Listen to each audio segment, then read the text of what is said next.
Hello আমার প্রিয় ভাই বোনেরা, যারা বর্ধমান বিশ্ববিদ্যালয়ের অন্তর্গত ষষ্ঠ সেমিস্টারে পড়াশোনা করছো, তোমরা অত্যন্ত চিন্তার মধ্যে রয়েছো যে কবে ফোর্থ সেমের রেজাল্ট বেরোবে।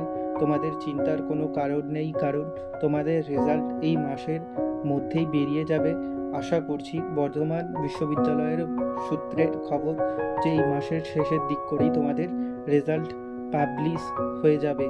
এবং তোমাদের একটা গুরুত্বপূর্ণ কথা বলে দিই, সিক্স সেমে তোমরা যখন পরীক্ষার ফর্ম ফিল আপ করবে, পরীক্ষার ফর্ম ফিল আপের সময় একটু সতর্কভাবে ফর্ম ফিল আপ করবে।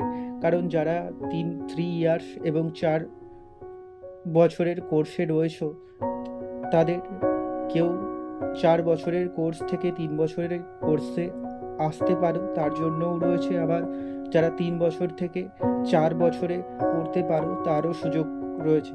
তাই তোমরা ফর্ম ফিল আপের সময় একটু সতর্কভাবে ফোর্থ সেমের সিক্স সেমের ফর্ম ফিল আপটা করবে।